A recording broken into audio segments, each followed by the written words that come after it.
Varmt välkomna till Aktiespararna här i Göteborg ikväll. Nu har tiden kommit till Christian Zahler, VD på Industrial Solar. Please take the stage. Thank you, Amanda, for the warm welcome. Sorry for speaking English. My Swedish is not good enough. I do understand some, but I cannot present. Before I start with my presentation, I would like to give you a little background information and ask you who owns shares of Absolicon and Industrial Solar? Who owns shares only of Industrial Solar? This is easily explained. Industrial Solar was, in 2018, we had an investment agreement with Chinese investors, a company in the power plant business, solar power plant business, and they signed an investment agreement with us. And they won two big solar thermal power plants in China, one with 50 megawatt electric and one with 100 megawatt electric. Estimated turnover €500 million. And they couldn't grow as fast as it would have been necessary, and they lost the big project with 100 megawatt, and they had liquidity problems. And then they couldn't fulfill the agreement that they had signed with us. And then luckily, Joachim Byström, the CEO of Absolicon, helped us out. He basically helped us to move the company to Sweden. So the Industrial Solar GmbH, the company in Germany, is now owned to 100% by the holding, which is listed on Spotlight in Sweden. So that you understand the relationship between Absolicon and Industrial Solar. Ole Olsen is giving the presentation of Absolicon later. And we are basically independent legal entities, but we are partner companies. So after this little introduction, let me start with solar heat, clean water, and more for industry. The ones who have been here in Göteborg in November in the Stora Aktiendagen, they have heard the title Solar Heat and More for Industry. So now we have added water. So first I'm going to speak a little bit about our company, Industrial Solar, then about a very important topic, which is energy contracting, then about the acquisition of this water company named Solar Spring, and last but not least about our ongoing rights issue. So our company is already quite old. I'm even older. I'm in solar energy since 30 years now, and we have founded Industrial Solar 2008, basically in the environment of the Fraunhofer ISE. It's the biggest research institute in Europe on solar energy, and we started with one technology, with a solar thermal technology. The know-how we got from consulting of power plant projects. It's a linear concentrating solar thermal technology named Fresnel, a so-called Fresnel collector, and we gathered all know-how on this technology, and then we're looking for application. And then we saw industry needs a lot of heat on a temperature level that cannot be provided with regular solar collectors. And this is how it all started. And we realized very quickly that the Fresnel collector is a good technology, it's a great technology, but it's not a solution for all customers. Some are in locations where you don't have enough direct irradiation, some need lower temperatures. So we decided we become a one-stop shop. So basically, nowadays, we are combining our engineering capabilities with a broad portfolio of solar technologies. And we are analyzing the needs of the customer and design a tailor-made system for the customer. Only a few words now, so we have a rather long track record, 12 years. I refer here only to the last right-hand side of the slide. We have made a project for Pfizer, air collector for the pharmaceutical production. JTI is Japan Tobacco International. I'm going to show you later a project. They got a steam and cooling system. We have made large engineering contracts for Heineken and Chevron, and also for some other companies here. What is our motivation?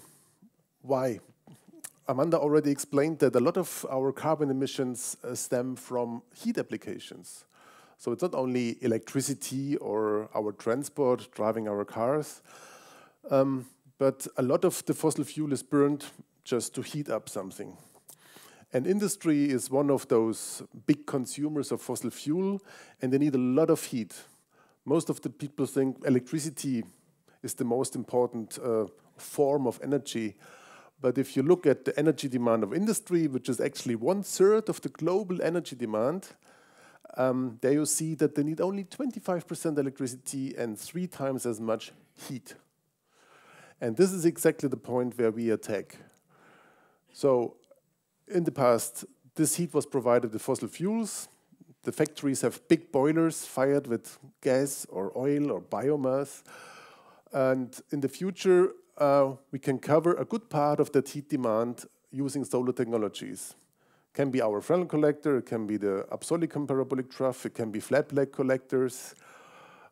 We also offer photovoltaic for the electricity demand, combine it with heat pumps. So we are open. We are doing consulting and analysis and optimize a solution and design that solution. So here is a more in-depth analysis of this heat demand. So you can see that about 30% are below 150 degrees C, 22 below 400, and the rest is above 400. And with our technologies, we can cover that part up to 400, so about half of the total thermal energy demand in industry. It's also very interesting to see where is the growth going to happen. So growth of population, growth of energy demand is not going to happen in Sweden. It's not going to happen in Germany, also not in Europe. It's going to happen in the so-called emerging markets or non-OECD countries. And here in this graph, you see the energy demand, how it's going to grow in the OECD countries. It's almost flat, stable, because we are going to use energy efficiency and we don't have this growth in population. But in the other countries, in the non-OECD, in the emerging markets, there's a steep growth, up to 400% expected up to 2040. And there exactly, that's our market, because most of the emerging markets are in sunny regions like Africa, Latin America, parts of Asia, and there solar energy works very well. Also interesting to see is the predicted reduction of CO2. Most sectors manage to reduce their carbon emissions, according to a study done by the International Energy Agency. But surprisingly, industry has some problems. So another reason why this is a very attractive market. Industry also has to bring down the emissions because the customers want to buy sustainable products. They have to act, and we have the solutions. A very short excursion in technology. So the Fresnel collector, that's our flagship in our technology portfolio. It's a linear concentrating collector. It's basically the tracked mirrors are concentrating the light onto a big vacuum receiver tube. And in this tube, we circulate water under pressure, or we generate steam, or we heat thermal oil. And such the heat is then brought to the process of the factory and integrated. It's a modular system, and for 1 megawatt, we need about 3,000 square meters.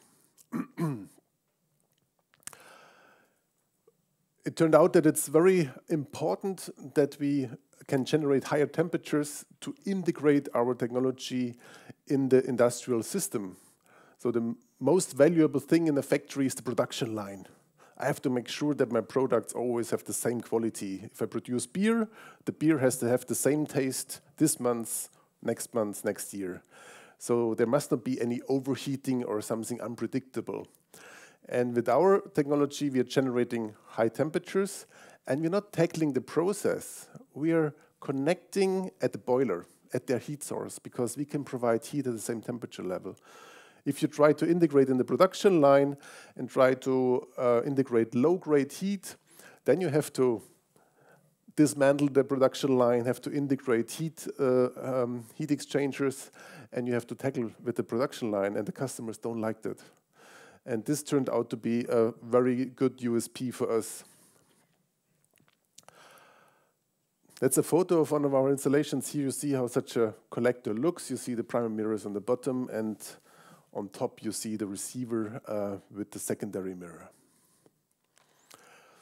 This is an installation in Jordan. Jordan is a very special market for us. Jordan is the only country in the Middle East without oil and gas. It has very high direct irradiation. So the capital Amman is about 1,000 meters above sea level. And they have a lot of industry because they are a little bit for the Arabic Peninsula like Mexico for the US. So it's the extended workbench of Saudi Arabia and the Emirates. A lot of companies are producing goods there and export it to the Emirates and Saudi Arabia.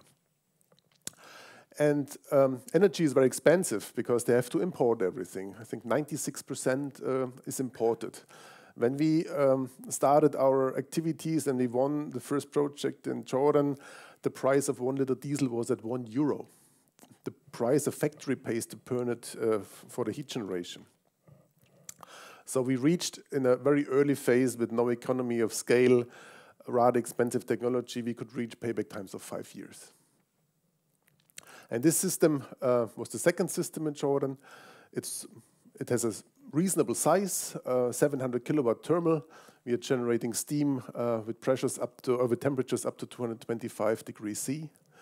And we are injecting steam at a pressure level of 8 bar.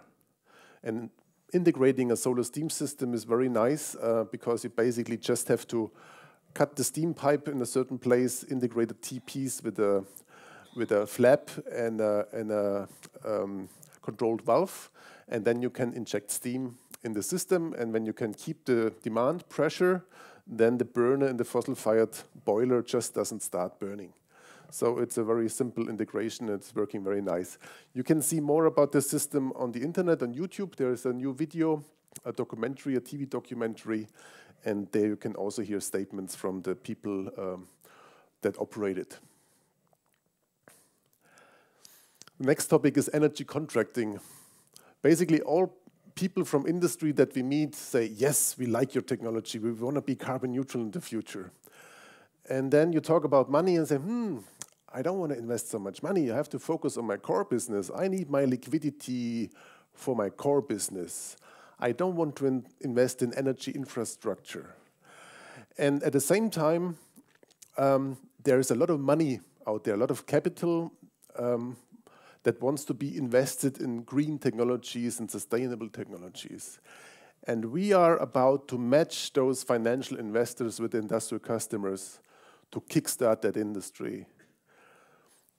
And that's a very nice system. Basically, the customer only has to sign a heat purchase agreement or energy purchase agreement. He's committing to buy the energy and pay every month the energy that he receives from this solar energy system which is installed on his premises. We are creating a special purpose vehicle, so a legal entity just to handle that project, which gets the financing via a contracting company, banks and investors, and this special purpose vehicle then places the order for a turnkey installation to our company. And then the burden of the direct investment is taken off the shoulders of the industrial customer, and he's going carbon neutral without having to invest a lot of money. And also those investors, some of them are pension funds, they don't have a problem with a payback time of 5, 8, or 10 years. This is absolutely okay for them. But for industry, this is already a bit difficult. Next topic. I mentioned we are going to acquire another company. This company is a pioneer in the field of membrane distillation. They have a special hydrophobic microporous membrane that lets only pass vapor, but it keeps the liquid out. So the driving force is a temperature difference between the hot and the cold side. And the temperatures which are needed are not so high. They are between 60 and 90 degrees C. And as it is a rather low temperature and the pressure is also low, it's not so expensive. So what can you do with this? For example, a lot of wastewater industry is containing salt, up to 40%. And most of this wastewater is currently going to the sewage systems, which is causing a lot of problems. And sometimes they even have more problematic components in this wastewater, like organic compounds or heavy metals.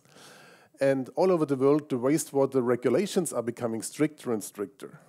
And it gets more expensive. So this slide shows an analysis that was made by Roland Berger Consulting in Germany for the German government. And the bars show the global growth forecast for the green tech sector and the 6 lead markets. And you see here the different sectors: energy, energy efficiency, recycling, sustainable water.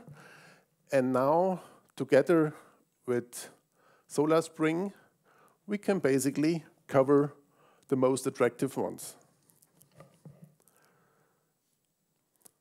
Some facts and some figures about the company.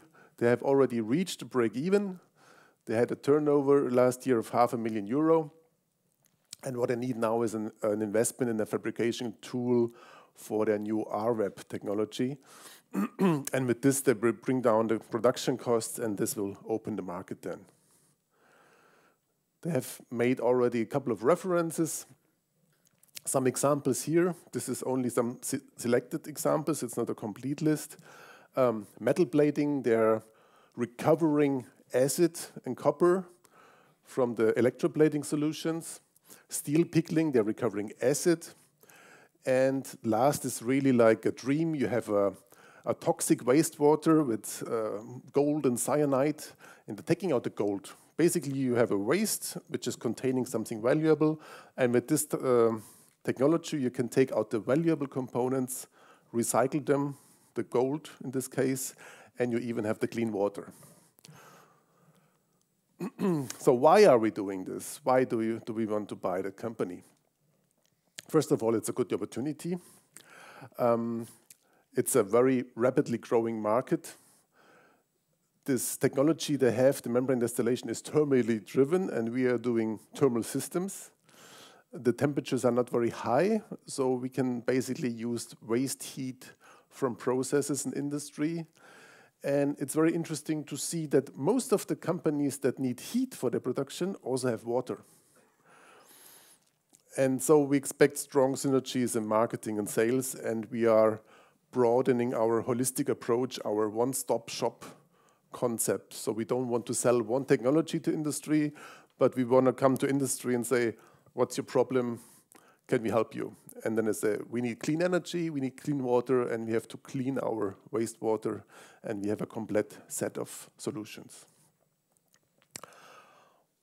Why are we doing solar process heat? This is also very obvious. So the process heat accounts for more than 20% of the final global energy demand. It's contributing a huge volume to the emissions. 50% of this demand are below 400 degrees C. This is the range that we can cover with our existing technologies.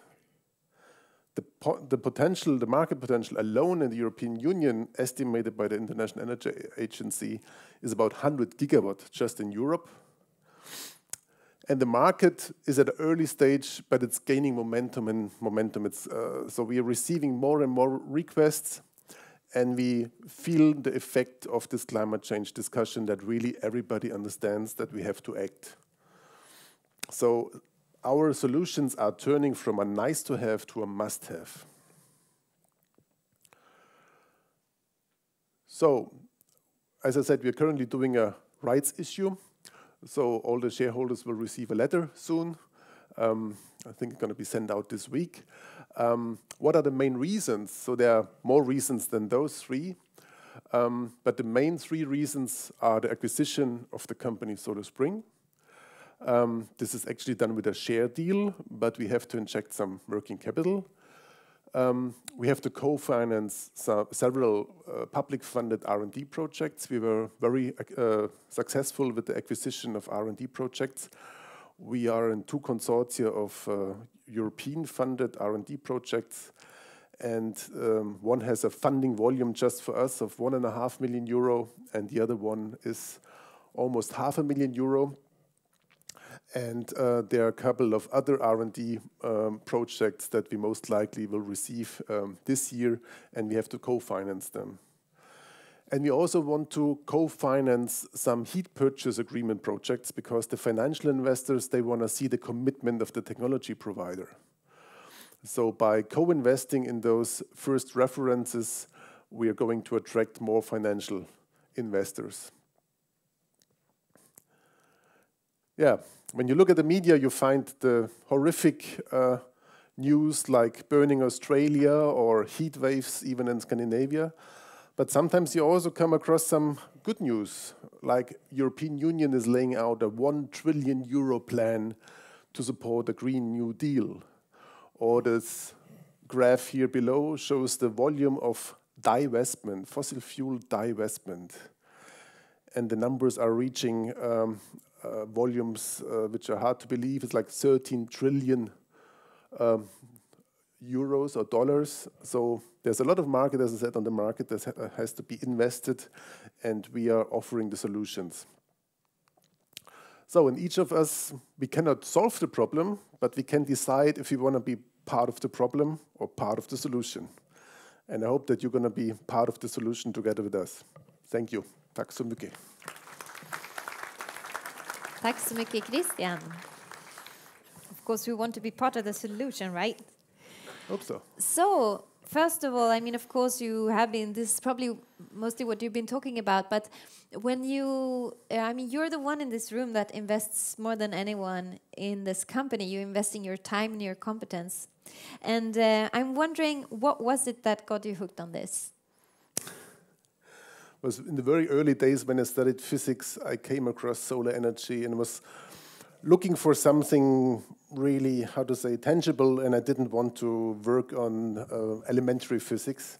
And this was back in the late 80s, and I joined the Fraunhofer Institute early 90s. So now I'm in solar energy since about 30 years, and I'm convinced that solar energy is one of the strongest, most attractive renewable energies when you compare them in terms of energy flux density to wind energy or biomass. Per square meter of land, you can harvest most energy with solar energy. When you do it with wind energy, which is basically a form of solar energy because wind is generated by solar radiation, and biomass is also basically stored solar energy because the plants need sun to grow. And using the solar radiation directly is the most efficient way. And I'm convinced that we can find a way out of this problem using the sun. Also, I would like you to help us place industrial solar here and now. So how would you describe the situation of the company today? We are feeling finally we are feeling a kind of a wind from the back, which is helping us. So we were, how to say, fighting our way over the last years, working hard to find customers, working hard to get subsidies for our R&D projects, and suddenly the blue chips are calling us up. Big companies like market leaders in their branch are giving us calls. Woohoo, that's good news. And that's really interesting. And but are these calls turning into business? This is, as I said, they all are interested. Everybody wants to have it, basically. But if it comes to investment, it's still difficult. But I think the conversion rate is increasing. We have, over the last years, we have received requests for a total volume of about 3,000 megawatt. We have written proposals, quotations for 1,200 megawatt, 200 megawatt in 2019. And the conversion rate is low, because we are still a nice to have. Fossil fuel is cheap, carbon emission taxes are very low. And this has to change. And of course, we are somehow dependent. We manage to bring the company forward, but to really take off and have a steep growth, we need higher carbon taxes and also support from the politicians, of course. And Angela Merkel was talking about this just the other week, and I think people were disappointed, right, in the levels of cost she wanted to place on carbon dioxide. This is an ongoing discussion. Everybody is concerned about the industry, so we don't want to put a big burden on the back of industry.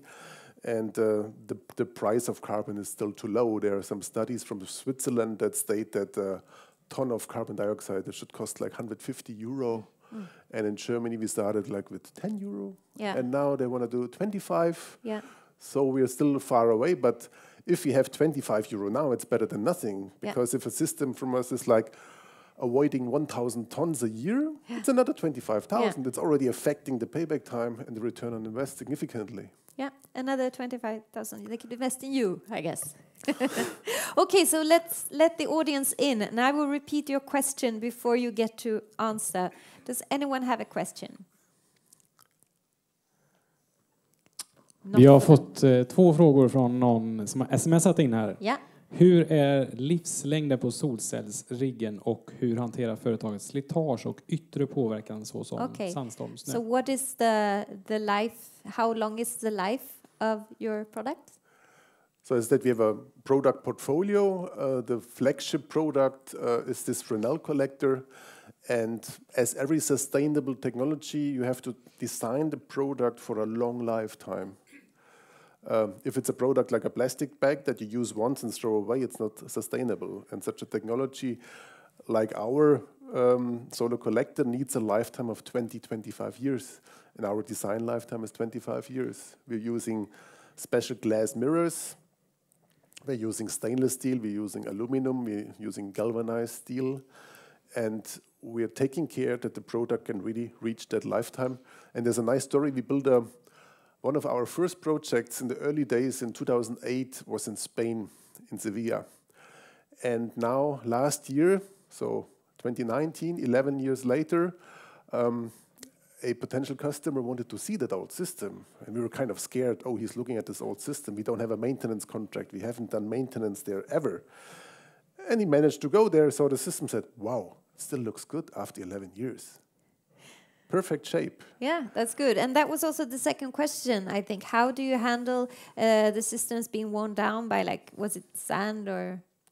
Sand and snow, for example. Snow, if you have something in snowy places. Snowy places, yeah. I mean, concentrating systems you typically don't install in snowy places. So, as I said, the interesting market for us are the emerging markets. Yeah. So where you sand. have a lot of solar radiation. Sand, we're not going to the desert, we're going where the industry is. So there's a different story. If you think of projects like where they build big solar power plants in deserts, there you can have sandstorms, but we're going preferably on the big rooftop of a company. Yeah. And on rooftops, it's even better because during a sandstorm, the heavy particles are closer to the ground. Yeah. And if you are a bit higher above, they're only the light particles. They are not harmful. And we are using glass mirrors which have a hardness and they're not so easily damaged as, for example, aluminum mirrors. And nowadays you sell maintenance agreements, maybe? Maintenance agreements, of course, it's an important component. You have to make sure that the systems work, especially if you want to do energy contracting. Yeah.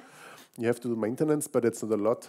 So we have a few local people that are going there every month or every second month for 1 hour and checking everything. So it's been arranged. Was there another question or those were the 2 questions? Yeah. Okay. Any other question in the audience? Yeah. Do you sell directly or do you sell through other companies? Do you sell directly or through other companies? Yes. It's a good question. We love to build partnerships with local partners because it doesn't make sense sitting in Germany trying to sell a technology in Latin America. So mainly our salespeople or business developers, they are traveling around the world trying to find partners, and we're finding more and more. We are currently signing MOUs, and we especially love to team up with companies that are in the market with conventional technologies like boiler manufacturers. Next week, we're going to get a visitor from an Asian boiler manufacturer, which is active in many interesting sunny regions in the world. And basically, the story is so simple. They have the old technology. Their core competence is burning fossil fuel. We have the new technology. We avoid fossil fuel. And they are afraid of the future because we have to reduce the burning of fossil fuel. And I tell them, you have the market share, you have the contacts to the customer, we have the new technology. Let's work together. And industry needs security of supply when the sun is not shining at night, in winter, when there's rain. Industry needs heat. And they still use the fossil fire boiler. So we are phasing out the fossil technology, fossil fire technology, and phasing in the renewable solar technology. And we need each other for the time being. Sounds promising so far. So good luck on this journey. Thank you very much. Christian. Tack så mycket.